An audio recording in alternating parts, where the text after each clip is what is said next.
রাজ্যের সাধারণ মানুষের নানান সমস্যার দ্রুত সমাধানে মুখ্যমন্ত্রী মমতা বন্দ্যোপাধ্যায়ের উদ্যোগে চালু হয়েছে আমাদের পাড়া আমাদের সমাধান প্রকল্প। এর মূল লক্ষ্য একটি প্রকল্পের মাধ্যমে বেশি সংখ্যক মানুষকে যুক্ত করা এবং প্রশাসনকে আরও তৎপর করা।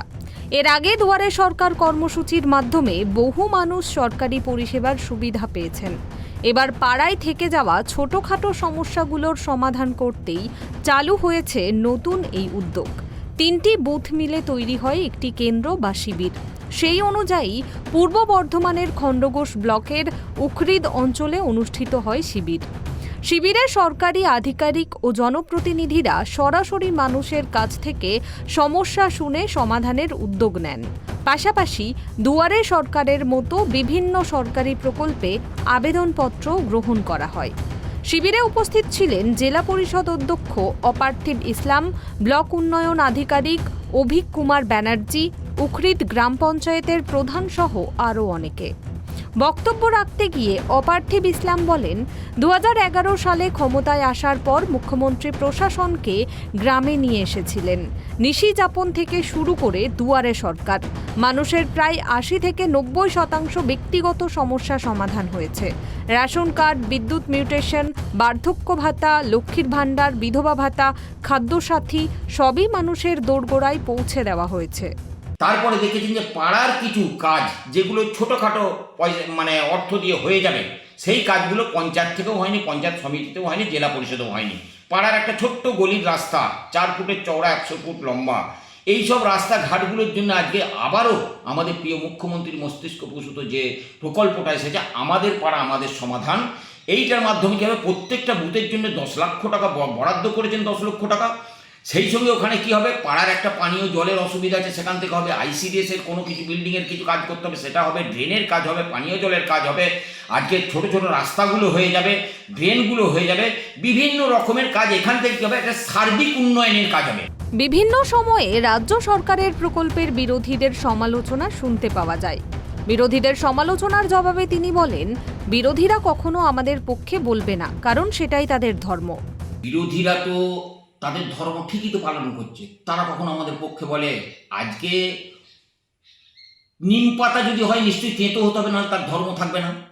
পূর্ব বর্ধমান জেলা পরিষদের অধ্যক্ষ অপার্থিব ইসলামের বক্তব্যের জবাবে বিজেপি জেলা নেতা দেবাশিস সরকার বলেন, সরকারি প্রকল্পের সুবিধা সবাই নেবে, কারণ সরকার তার নাগরিকদের জন্যই কাজ করে। কিন্তু সরকারের নীতি নিয়ে সমালোচনা থাকবেই। রাজ্যের বহু প্রকল্প মুখ থুবড়ে পড়েছে, এটাই আসল বিষয়। সরকারি প্রকল্পের সুযোগ সুবিধা সবাই নেবে। সরকার তো তার রাজ্যের হোক দেশের হোক তার নাগরিকদের সুযোগ সুবিধা দেওয়ার জন্য নির্বাচিত হয়েছে। এখানে বিরোধী শাসক বলে কিছু নেই। তো ভারত সরকারের দেওয়া ঘরের টাকা কি তৃণমূলের লোকেরা নেয়নি? ভারত সরকারের দেওয়া শৌচালয়ের টাকা কি তৃণমূলের লোকেরা নেয়নি?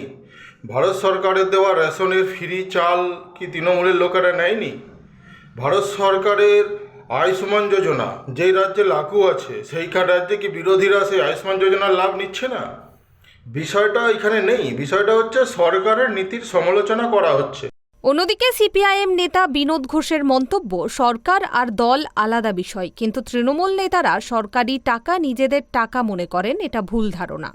তৃণমূল পরিচালিত সরকারের যে কর্তা ব্যক্তি জেলা পরিষদ মেম্বার হতে পারে, পঞ্চায়েতের প্রধান হতে পারে বা মুখ্যমন্ত্রী হতে পারে, এরা সরকারি টাকা, জনগণের টাকা, এটাকে পারিবারিক টাকা ভাবেন এবং দলীয় টাকা ভাবেন। আসলে সরকার যেখানে গঠিত হয়, সরকার যখন গঠিত হয়ে গেল, তখন ওই সরকারটা সমস্ত জনসাধারণ, সেই রাজ্যের যে নাগরিকরা আছে, তাদের সমস্ত দায়বদ্ধতার দিকে, তাদের মৌলিক অধিকারগুলো রক্ষার ক্ষেত্রে এই ব্যবস্থাপনা। স্বাভাবিকভাবেই সরকার যখন কোনো প্রকল্প, জনমুখী প্রকল্পকে ব্যবহার করছে, তার মানে তার ভোটার হতে হবে বা এটা নির্দিষ্ট কোনো দল তাকে দিচ্ছে, এ ভাবনা যদি কেউ রাখেন, এটা আসলে মানুষের প্রতি তার সম্মানের অভাব। রাজনৈতিক বিশ্লেষকদের মতে এই কর্মসূচি একদিকে যেমন প্রশাসনকে জনগণের কাছে পৌঁছাতে সাহায্য করছে, তেমনি তা শাসক দলের রাজনৈতিক প্রভাব বাড়াতেও সহায়ক হতে পারে। কিন্তু প্রশাসনিক নিরপেক্ষতা বজায় রাখা জরুরি, না হলে বিতর্ক বাড়তেই থাকবে। পূর্ব বর্ধমান থেকে কল্যাণ দত্তের রিপোর্ট, ট্রাইব টিভি বাংলা।